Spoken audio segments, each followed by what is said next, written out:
Chapter 27. Dawn had not yet broken over the west flatlands outside Redwall. Brigadier Crumshaw stood on the Abbey wall-top above the main gates, accompanied by Sergeant Monwell, Captain Fortendum, Abbot Humble, and Burlop Selahawk. The Brigadier jammed his monocle into position as he polished it.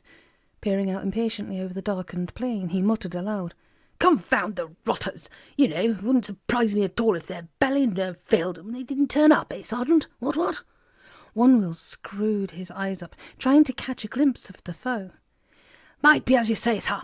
I can't see a blinking sign of them. Put me old sighted what it used to be, sir." Turgan came hobbling up the wall steps, still munching on a breakfast oatcake.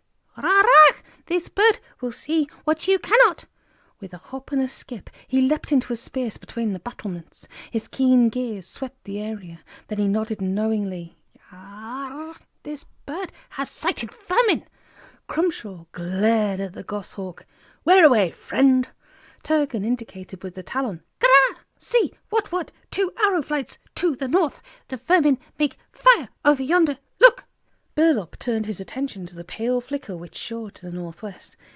"I can make them out, sure enough, all gathered around the fire in their cloaks. It looks like we're going to get our battle today, Brigadier." Crumshaw stared askance at the solid young hedgehog. "We? Sirrah? Do you mean you'll be joining us out there?" Burlop held up the stave axe and the coopering mallet he had brought along. "Never fear, I'll be right there. I live at Redwall, so I'm fit and able to defend my abbey." Derren Fortendum posed elegantly, paw on sabre hilt. He gave Burlop an admiring glance. "Well said, that chairboard. Pity you won't be taking the field today, Brigadier, but never fret, sir. I'll put a few vermin on the account under your name." The monocle fell from Crumshaw's eye in astonishment. "What the dickens do you mean, Captain? Who says I won't be joining the skirmish, huh?" Abbot Humble summoned up his courage and faced the angry old hare. Begging your pardon, friend, but I for one must say it. You can hardly fight with one paw in a sling and a hole through your shoulder that isn't healed." The Brigadier's moustache bristled with indignation.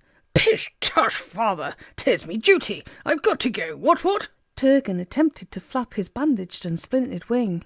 "Oh, what? You like this bird? Hurted? Me, we cannot go. Be in a way of fighting beasts. We stay." The Brigadier raised his swagger stick as if he were about to strike some beast.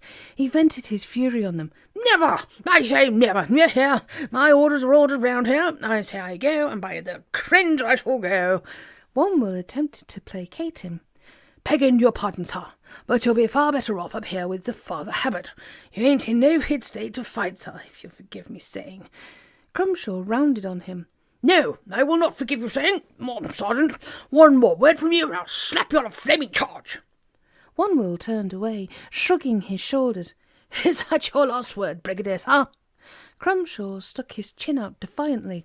"Indeed it is. The very idea, not leading my own hairs out to fight the enemy, unthinkable, Sergeant, unheard of." He got no further, because Onewell spun on his paws and shot a neat, powerful left hook to his Brigadier's chin. Before Crumshaw's unconscious body collapsed to the walkway, Onewell held him tightly, supporting him. "Mr. Darren, take the officer's footpaws and let me get the old boy downstairs. Father, is any place we can make him comfortable?" Burlop stepped in and relieved Onewell of his burden. Lifting Crumshaw easily, the strong young Selahawk strode down the wall steps with no apparent effort. "Brother Gordy will be in the kitchen for breakfast. I'll put the Brigadier in the gatehouse bed. 'Tis your big softin." The long patrol were forming up on the front lawn by the gatehouse. The young hares broke ranks to gape at the curious sight. "I say, has the old chap dozed off?" "He's a cool head in the morning for blinking battle, eh? What? Onewell came marching down the wall steps. "Now then, what's all this then? Back in your ranks, eyes front, stand to attention. That means you too, Miss Folderden." The hares fell into formation as Derren Fortendum came down to parade, with an announcement to make. "Right, here, listen up, you chaps. My good self and the sergeant will be leading the attack today. Make sure the blades and lances are at the ready. Don't want to see any beast tripping up or stumbling over a weapon. Slingers, check your stone pouches. Archers, I hope those bowstrings are unfrayed and quivers are full. Any questions?"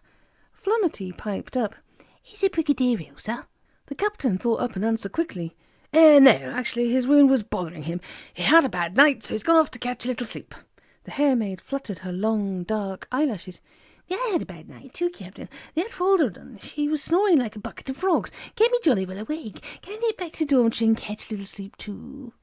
Captain Fortindom, often tongue-tied in the presence of pretty young maids, was temporarily lost for an answer. One will, however, was made of sterner stuff when it came to fluttering lashes and coy glances. He tweaked Flummety's ear.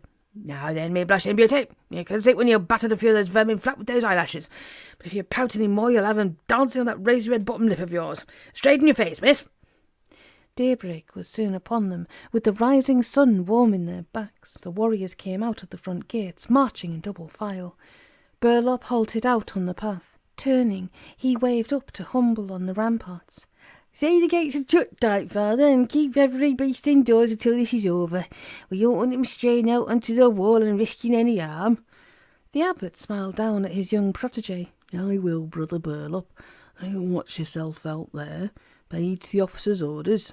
Go safely, my son." The young Cellarhog waved his mallet and hurried off to join the rear. Humble's emotions were mixed as he watched him go. Though very proud of Burlop, he was also very sad to see a normally peaceful young Redwaller going out to battle. The old hedgehog wiped away a tear, murmuring aloud to himself, "If I had a son, he'd not be dearer to me than you are, young Burlop." Fortindom strung his hairs out on the flatlands in skirmish order after they'd entered the plain to the south. The patrol stood facing the vermin, both sides just out of arrowshot of each other. The sergeant squinted forward at the enemy. "Captain, they've got 2 coming at us. The rest look to be laying in reserve around that fire. What do you think, sir? Pens of movement maps?" Fortindom drew his sabre as he weighed the situation up. "I think not, Sergeant. When the points of our pincer meet, that'll leave the vermin reserves to strike at our centre. I think we'll take a straight running fight to 'em. Not just a charge, mind. Leave lots of halts for arrows and sling stones, but keep pressing forward, huh?" One will like the idea. "Yes, and if those come high in the guts, they might try to charge us. That will be bad luck to the vermin, Captain. Our long patrol's never been beaten in a charge. 'Tis what we do best, huh?" Fortindom clipped a buttercup with an artful cut of his blade. He pinned the flower in his buttonhole. "Have them advance 5 paces behind me, Sergeant. Right, let's open the balls, what?" The gallant captain strode forward a certain number of paces, then halted. A deadly hush lay over the ground from both sides. He raised his sabre elegantly, kissing the blade as he did. "A fine morning for filthy flesh-eaters to die, what?" The hares held their breath as a dozen arrows whipped through the air from the vermin ranks towards the lone hare standing out front. But Fortindom, an excellent judge of distance, did not back down.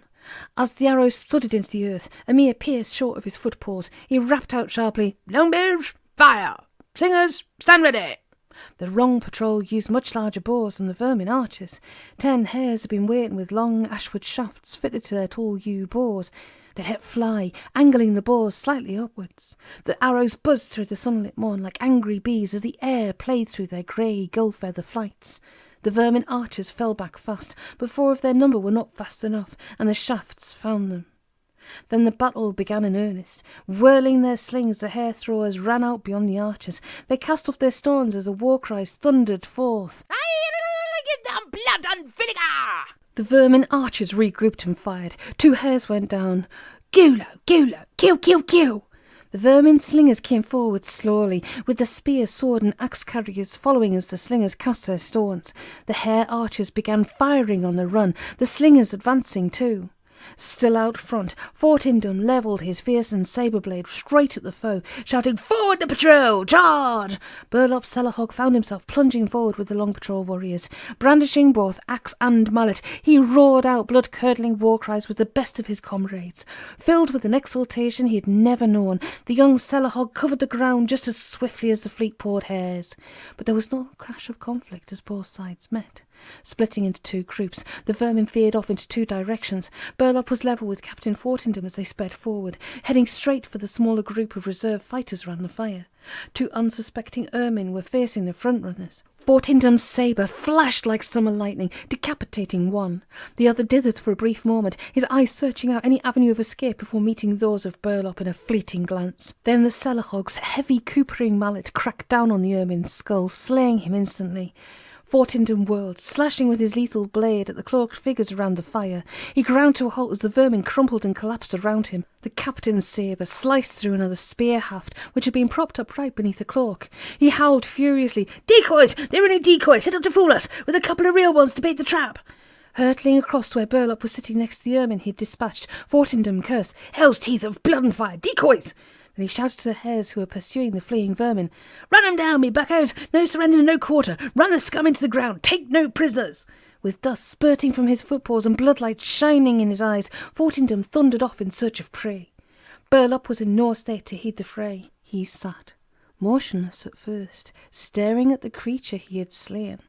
Then he began to rock back and forth, tears streaming down his homely face as the awful realization hit him.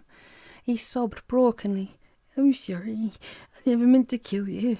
I'm only a cellarog from the Abbey. Please forgive me. I've never done this before. I'm not a warrior."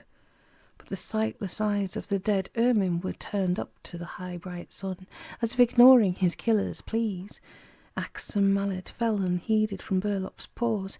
He rose slowly, staggering back towards Redwall like a creature in a walking dream, his tears watering the small flowers of the flatlands as he stumbled back home to the Abbey.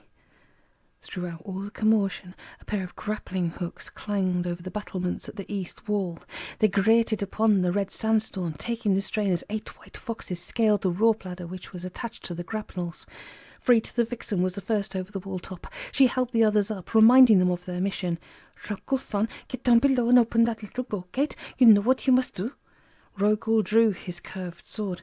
"Aye, we hold it until Captain Zerek and the others get here. After we let them in, we lock the gate and let all the other entrances and make sure they're all tight shut. Then the tall rabbit warriors will be locked outside the Abbey."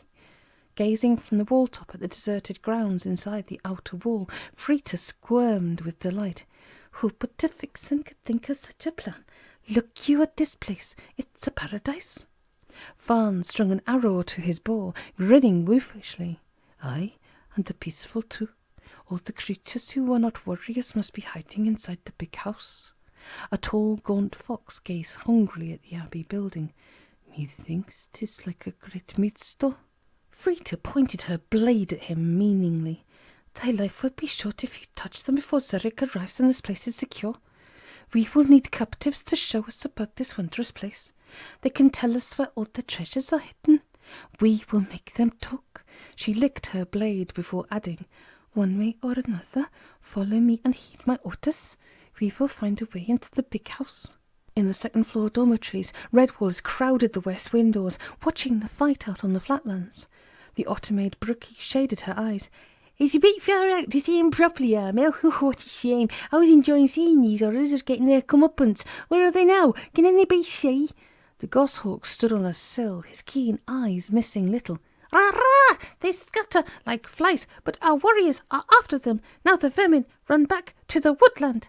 Formal Bruffy smote the sill with a heavy digging claw. "Young cowards! We hopes they'll be surprised some villains before they get them hidden in them trees." Sister Armel had lost any great interest in the battle once she had witnessed the vermin being routed. Her immediate concern was to prevent any of the Dibbons from falling out of the dormitory windows. She grabbed the tail of Mimsy the mouse babe not a moment too soon. "Back in here, Missy, right now. Down you go onto the floor. Turgan, please don't lean against the shutters on that injured wing like that. It'll never hear properly. Mudge, don't lean out so far, you'll fall. Oh, come in, you rascal. There's nothing to see any more." Abbot Humble took hold of the mole babe, but the little one clung to the sill, resisting any attempt to pull him back to the safety of the dormitory. Mudge protested. "Your little ubbers I'm watching the fuskers down there on the steps." Humble drew Mudge inside, looking over the sill as he did. "There's no foxes down there, you little fibber." Then he caught sight of Frita and her crew, who had stepped back from the Abbey door and were looking upward. Humble pulled back hastily. "Turgan, coming off that sill. Jem, wait, close the shutters. Be still and quiet, every beast, please." Sister Screeve glimpsed the abbot's shocked face. "Father, what's the matter?" Humble pointed to the window, his voice a hushed whisper. "Foxes at our Abbey door. How'd they get into Redwall?" "Search me! I never asked them sneaky villains." Every beast turned to glare at the otter-maid. Arnold silenced her sharply. "It's no laughing matter, Brookie." Brookie looked around sheepishly. Hughie.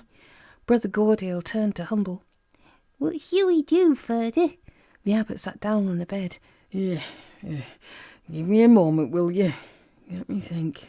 Just a moment, friend. The strong young ottermaid grabbed 2 long window poles, tossing one to Armil. Let's get down there. The rest of you, find something to use as a weapon and follow us quickly.